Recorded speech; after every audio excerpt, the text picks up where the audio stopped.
하나님의 말씀을 봉독합니다. 구약성경 신명기 31장 1절로 8절 말씀 제가 받들어 읽겠습니다. 또 모세가 가서 온 이스라엘에게 이 말씀을 전하여 그들에게 이르되 이제 내 나이 120세라 내가 더 이상 출입하지 못하겠고 여호와께서도 내게 이르시기를 너는 이 요단을 건너지 못하리라 하셨느니라. 여호와께서 이미 말씀하신 것과 같이 네 하나님 여호와께서 너보다 먼저 건너가사 이 민족들을 내 앞에서 멸하시고 내가 그 땅을 차지하게 할 것이며 여호수아는 내 앞에서 건너갈지라. 또한 여호와께서 이미 멸하신 아모리 왕 시혼과 옥과 및 그 땅에 행하신 것과 같이 그들에게도 행하실 것이라. 또한 여호와께서 그들을 너희 앞에 넘기시리니 너희는 내가 너희에게 명한 모든 명령대로 그들에게 행할 것이라. 너희는 강하고 담대하라. 두려워하지 말라. 그들 앞에서 떨지 말라. 이는 네 하나님 여호와 그가 너와 함께 가시며 결코 너를 떠나지 아니하시며 버리지 아니하실 것임이라 하고 모세가 여호수아를 불러 온 이스라엘의 목전에서 그에게 이르되 너는 강하고 담대하라. 너는 이 백성을 거느리고 여호와께서 그들의 조상에게 주리라고 맹세하신 땅에 들어가서 그들에게 그 땅을 차지하게 하라. 그리하면 여호와 그가 네 앞에서 가시며 너와 함께 하사 너를 떠나지 아니하시며 버리지 아니하시리니 너는 두려워하지 말라 놀라지 말라. 이는 하나님의 말씀입니다. 금주에 날씨가 좀 추워진다고 하는데 우리 특별히 어르신들 환절기 건강에 유의하시고 또 오늘 예배하시는 우리 모든 만안의 성도들 가운데 하나님의 은혜와 평강이 함께 하시기를 축복합니다. 지금 광야 순례에 대한 말씀을 새벽에도 묵상하고 또 제가 마음을 정해서 믿음의 역사 중에서 우리 인생을 광야에 비유하는 정말 귀한 말씀을 구약성경에서 읽고 있습니다. 세 가지 동사가 중요하다고 했는데 첫 번째는 잊어버리면 안 돼. 기억해라. 여호와를 기억해라. 이거 참 출애굽시키신 분도 하나님이시고요. 40년을 끌고 오신 분도 하나님이시고요. 우리 만안교회 얘기로 하면 54년을 끌고 오신 분도 하나님이십니다. 그 하나님을 기억해야 합니다. 또 하나는 가나안에서 역사하실 이제 앞으로 들어갈 곳에서 역사하실 하나님도 그분 하나님이십니다. 그리고 우리 추수감사 때 우리가 초막절과 함께 보았던 절기 때 특별히 감사하는 것은 신명기에 기록된 대로 보면 즐거워하면서 기뻐해라. 그러면서 감사하는 거예요. 억지로 감사하는 게 아니라 함께 감사하고 온전히 즐거워하는 그런 감사의 축제를 드리라고 말씀하고 있고, 지난주에 보았던 이 모든 것보다 더 중요한 것은 여호와께 돌아오는 것입니다. 우리가 잘못된 궤도는 수정해야 됩니다. 계속 가면요, 처음에는 별 차이 없는데 계속 가면요, 방향만 틀리면 멀리 가면 굉장히 큰 거리가 생길 수밖에 없어요. 그러니 빨리 돌아와라, 돌아와라. 구약성경에 아마 이 말씀이 가장 중요한 말씀이 아닐까 싶어요. 돌아와서 하나님의 말씀을 청종하고 또 하나님의 명령을 행동하는 것, 그것이 믿음의 역사를 이루는 것입니다. 다시 말씀드리지만 기억하시고 감사하시고 돌아오는 여러분 되셔서 우리들의 모든 광야 인생길에 하나님의 인도하시는 증거가 있으시기를 주님의 이름으로 축복합니다. 정탐꾼 보고에 대한 얘기에서 아주 운명이 갈리는 이야기가 나오는데, 사실 그냥 바로 갔으면 한 달 정도면 대체로 갈 수 있다고 보고요. 또 시내산에 데리고 내려가서 하나님의 말씀을 주셨어도 끌고 올라갔으면 뭐 1년 혹은 2년이면 광야가 다 끝났을 텐데, 그 가데스 바냐에서 정탐꾼 12명을 보냈던 그 사건 이후에 하나님께서 마음 먹으신 게 있어요. 10명의 부정적인 보고를 했던 그 사람들 대표적으로 민수기 14장에 보면 10번이나 나를 시험했다라는 말씀하시거든요. 내 목소리를 청종, 듣고 따르지 않는 사람들, 이거 나를 멸시하는 사람이라고 하셨고 결단코 그 땅에 못 들어간다.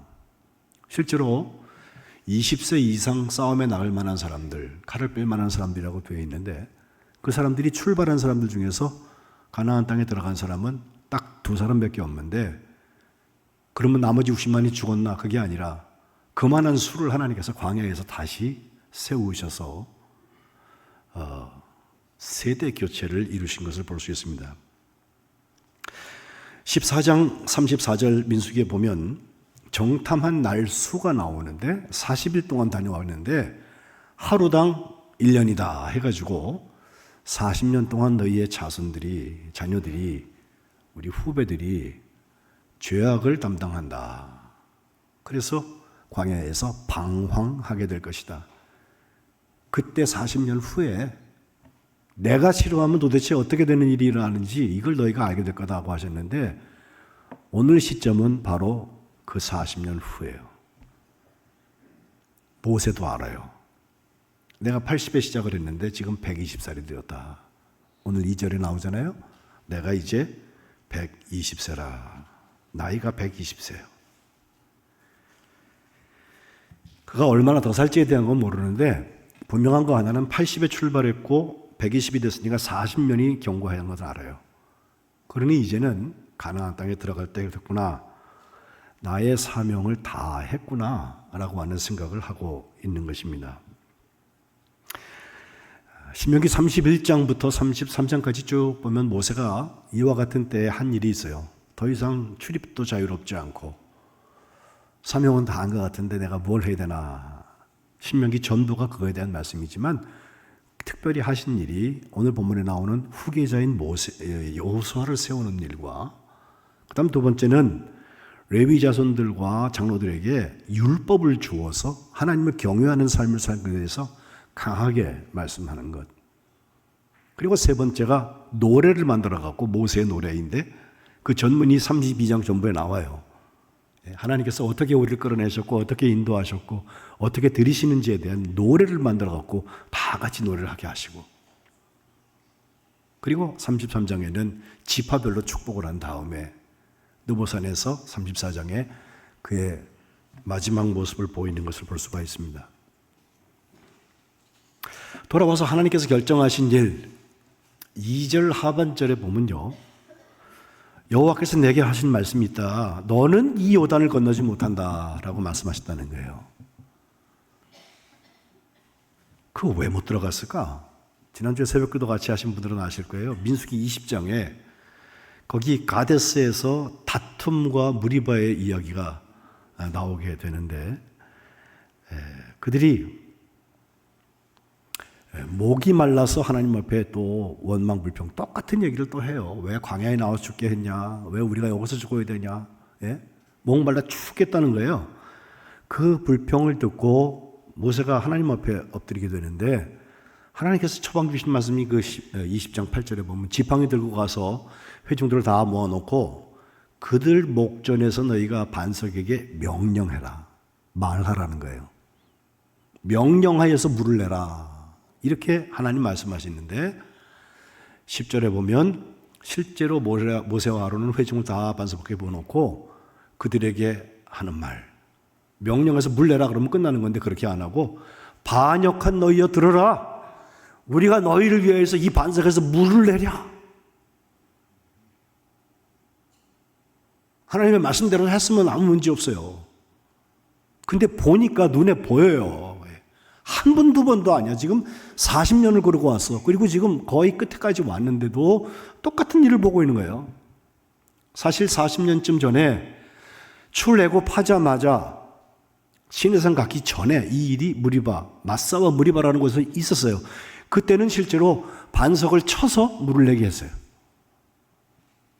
아마 모세는 그때와 지금을 같이 경험을 겹치고 있는 것 같아요. 내가 너희를 위하여서 이 반석에서 물을 내랴. 시편 106편 32절과 33절은 이것에 대하여서 이렇게 표현하고 있습니다. 그들이 또 무리바 물에서 여호와를 노하시게 하였으므로 그들 때문에 재난이 모세에게 이르렀다. 그들이 그의 뜻, 하나님의 뜻을 거역함으로 말미암아서 모세가 그 입술로 망령되이 말하였다는 거예요. 공멸하는 것입니다. 지도자와 반역한 백성들.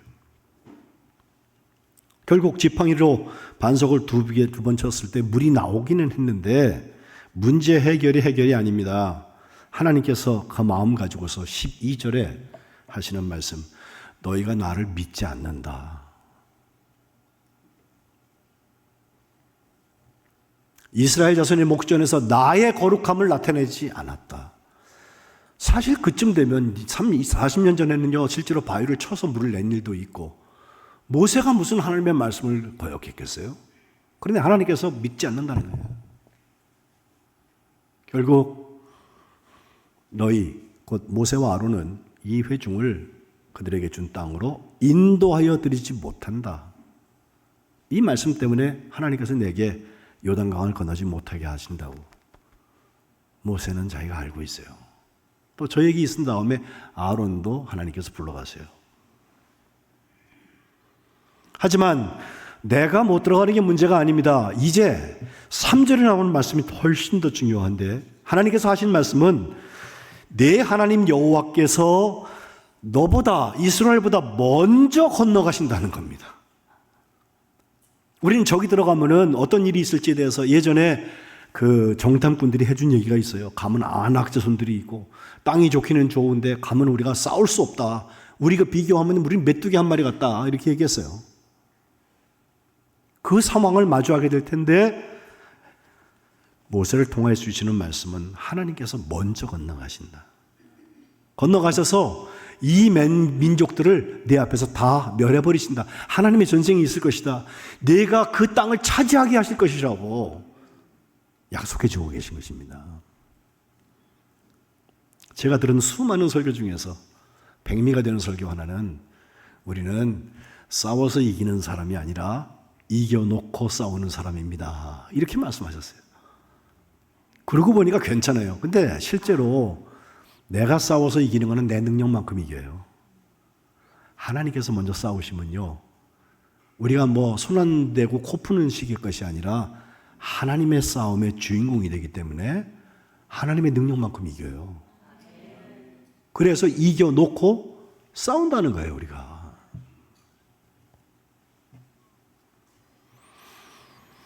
출애굽해서 계속되는 원칙이 하나님이 앞서가신다는 겁니다.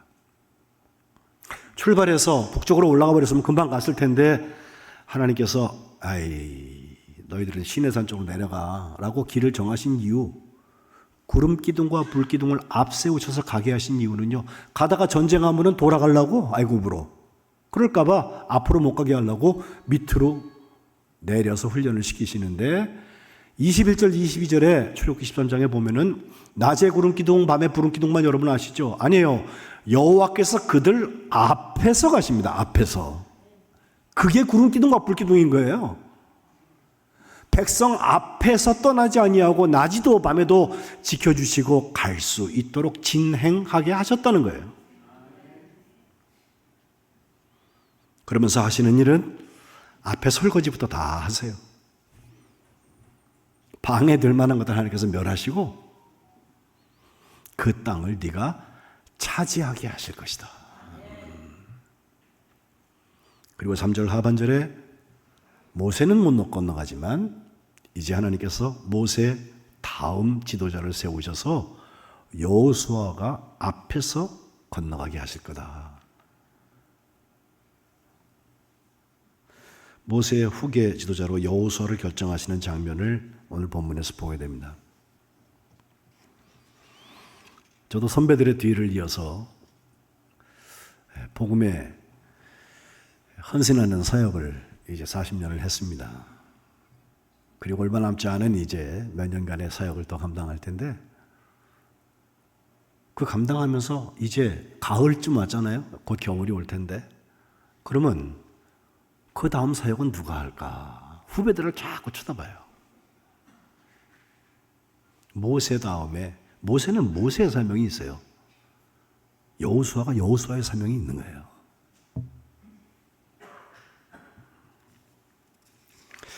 (4절로) (6절에) 보니까 이스라엘에게 강하고 담대하라는 말씀을 드디어 주시기 시작하는데, 이것은요 하나님의 명령대로 그들에게 행하라고 하는 말씀 속에 다 들어있습니다. 강하고 담대하면요 하나님이 내 백이니까 난 마음대로 해도 되는 게 아니에요. 여호와의 명령대로 하기 때문에 강하고 담대한 것입니다. 지난 목요일에 수능 시험 봤잖아요. 그날 새벽에 주신 말씀이 불뱀과 노뱀 사건이에요. 왜 불뱀이 그들 광야에서 그들을 물었을까? 하나님께서 북쪽으로 그냥 데리고 올라가시면 그만인데 그 가데스 바네아에서 이제 길을 돌려서 다시 광야길로 내려가게 하시거든요. 시간도 38년 이상 거기서 뺑뺑이를 돌았어요. 그러니 그 길 가는 건요, 야 이제 또 시작이면 언제 돌아가나? 언제 적박구리 이르는 땅까지 가나? 우리 같이 출발한 사람들도 이제 많이 죽었어요. 별로 안 남았어. 그냥 확률적으로 볼 때 그 이후에는 별로 죽은 사람이 없어요. 그런데 40년 동안 광야에서 다 엎드려져 버렸는데 이제 세대 교체가 거짓말 다 일어났는데 도대체 어떻게 하자는 건가? 왜 방향을 반대로 세우냔 말이에요. 동쪽으로 가려니까 에돔 백성들이 길을 막아요. 지나가겠다고 그러는데 못 지나가게. 그래서 남쪽으로 내려가라는 건데 내려가서 저기 에시온 개별까지 갔다가 다시 또 요단 동쪽으로 해서 쭉 올라가거든요. 시간은 얼마 안 걸렸어요. 가면서 계속되는 백성들을 만나게 되는데 모압 백성, 암몬 백성 다 하나님께서 전쟁하지 말라 그러세요. 그런데 아모리 족속을 만났을 때에는 하나님께서 전쟁을 시키세요. 그게 지금 4절에 나오는 두 사람, 아모리 왕 시혼과 바산 왕 옥에 대한 이야기입니다. 그들을 점령하게 하신 다음에 하나님께서 그 이스라엘 요단강을 건널 수 있도록 하시는데, 이것이 실제로 모세가 마지막 느보산에서 죽었다라고 하는 그 느보산에 모세 기념교회가 있거든요. 거기에 상징물로 되어 있는 일이 있어요. 제가 새벽에 보여드렸는데 저게 모세 기념교회예요. 저 얘기는 그렇잖아요. 그 불뱀에 물려 사람들이 막 죽는데 하나님께서 처방해 주신 것은 불뱀의 모양을 만들어라. 그래갖고 노수로 뱀을 만들어갖고 장대 위에 높이 달면 그걸 보는 사람은 뱀에 물려서도 산다. 보지 않는 사람에 대한 얘기는 안 나와요. 보면 산다. 그래서 보고 살았다. 이게 얘기 전부예요. 근데 이태리의 조각가인 지오바니 판토니라는 사람이 저런 조형물을 2018년도에 세워놨습니다. 저는 아직 못 가봤습니다.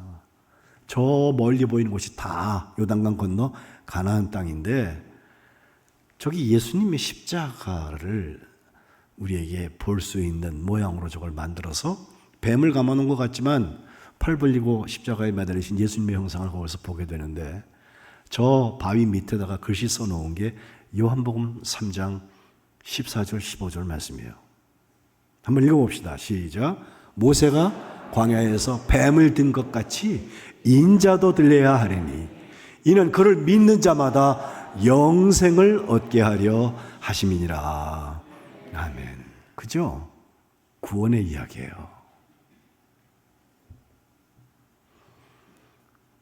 물론 후에 그 노뱀, 저걸 보고선 사람들이 물렸다가 살아났다. 그걸 그냥 700년 동안이나 무슨 보물단지 간수하듯이 그렇게 가지고 있다가 그걸 자꾸 분양하고 섬기고 그러니까 후에 열왕기하 18장에 가면은 히스기야라는 왕이 나오는데 그가 종교개혁하면서 상이란 상은 다 찍어버려요.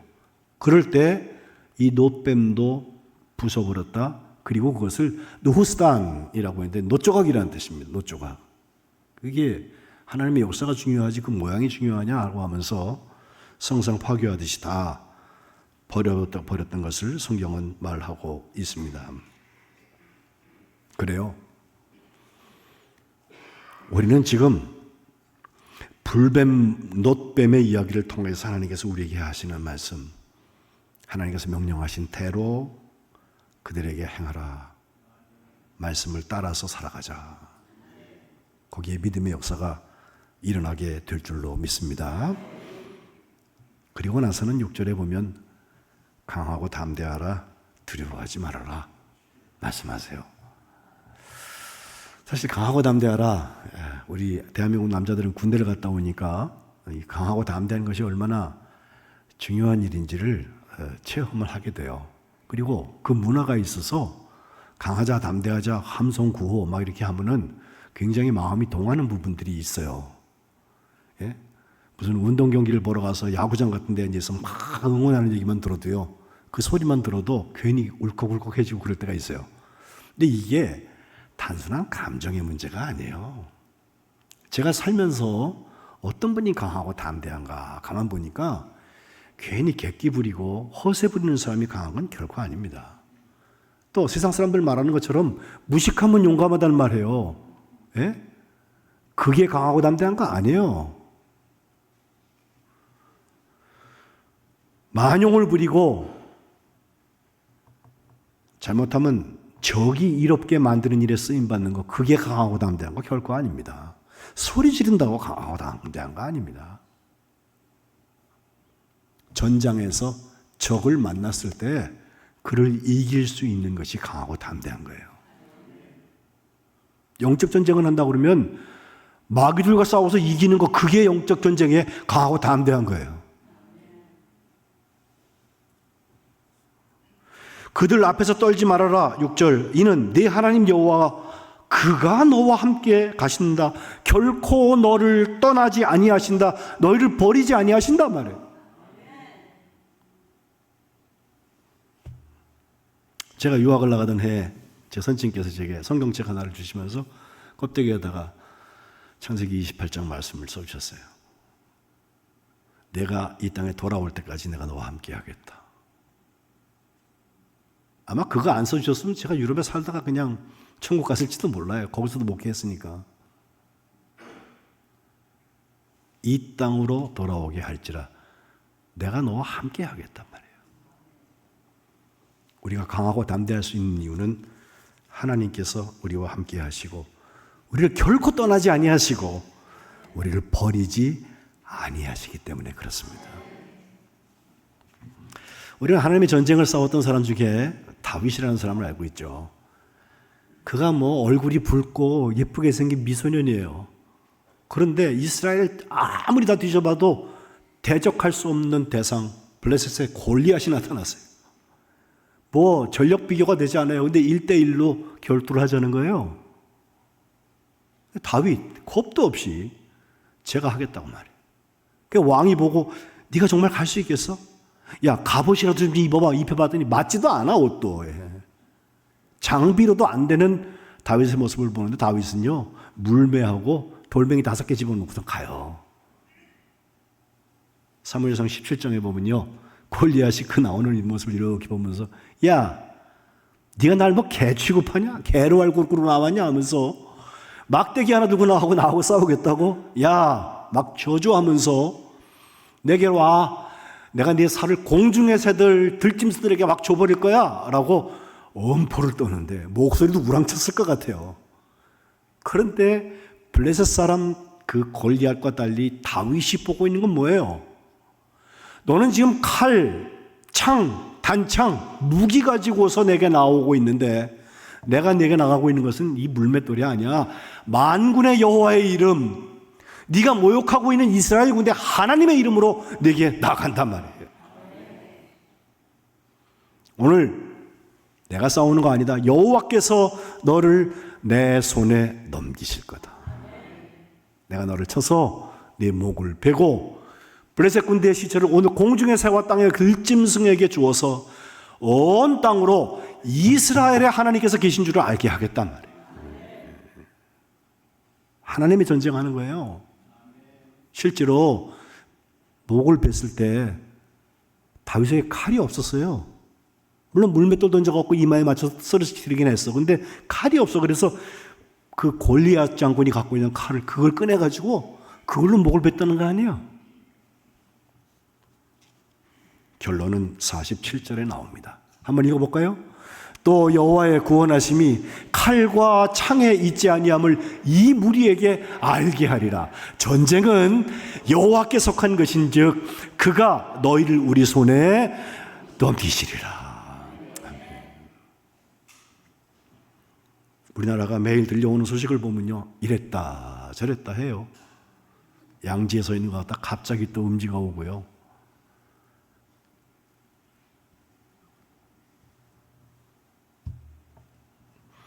전쟁은 여호와께 속한 것이다. 하나님이 너희를 우리의 손에 넘기신다.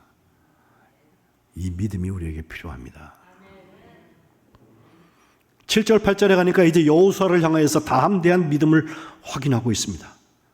너는 이 백성을 거느리고서 강하고 담대하여서 여호와께서 그들의 조상에게 주리라고 맹세하셨던 그 땅에 들어가라. 그들에게 그 땅을 차지하게 해라. 그리하면 하나님께서 내 앞에서 가신다. 너와 함께 하신다. 너를 떠나지 아니하신다. 너를 버리지 아니하실 것이다. 두려워할 필요 없다.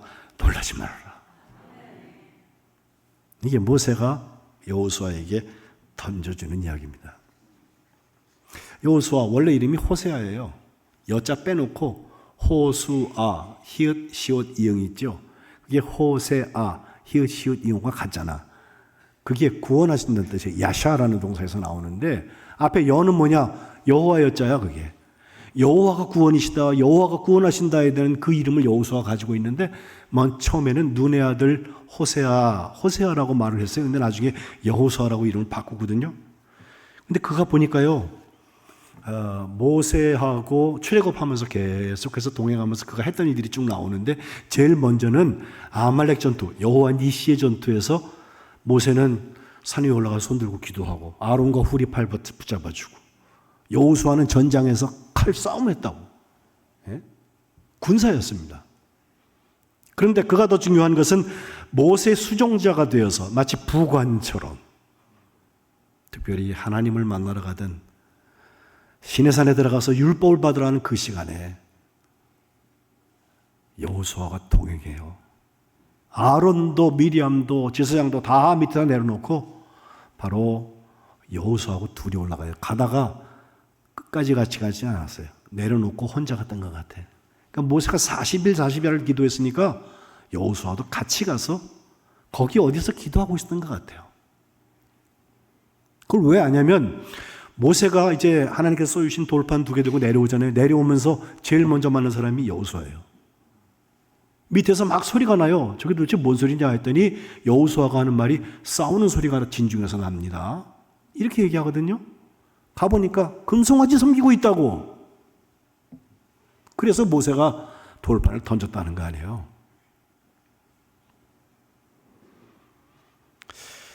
눈의 아들 젊은 수종자 여호수아는 회막을 떠나지 아니하면서 하나님과 교제를 이루었던 수종자였습니다.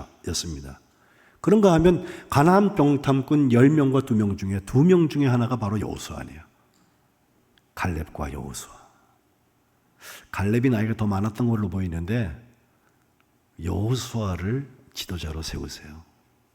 그게 오늘 본문의 이야기입니다. 모세의 후계자로 세우셔서 결국 가나안을 정복하고 그들의 땅을 분배시킬 때에도 여호수아 중심으로 하나님의 구원의 사건을 완성하고 있습니다. 민수기 27장에는 모세가 하나님 앞에 하나님 사람을 세워서 회중이 없는 목자처럼, 목자 없는 양처럼 그렇게 되지 않도록 하나님 사람 세워주세요 했더니 27장 18절에 눈의 아들 여호수아는 그 안에 영이 머무는 자다. 하나님의 영이 머무는 자. 그 사람 데려다가 안수하고 그 사람을 세우고 위탁해서 맡겨서 그가 이 일들을 감당하게 하라고 하나님께서 말씀하여 주세요. 그래서 모세는 하나님께서 명령하신 대로 여호수아를 데려다가 세우고 안수하고 위탁하여서 여호와께서 모세에게 명령하신 대로 행했다는 것입니다. 이 일은 실제로 여호수아, 이제 신명기 다음 여호수아인데 1장에도 보면 모세가 죽은 다음에 하나님께서 여호수아에게 따로 만나서 똑같은 얘기 하세요. 거기 강하고 담대하라, 강하고 담대하라 3번 나와요. 강하고 담대하면서 그가 해야 될 일은 뭐냐? 이 백성에게 이제 땅을 차지하게 해야 된다. 6절.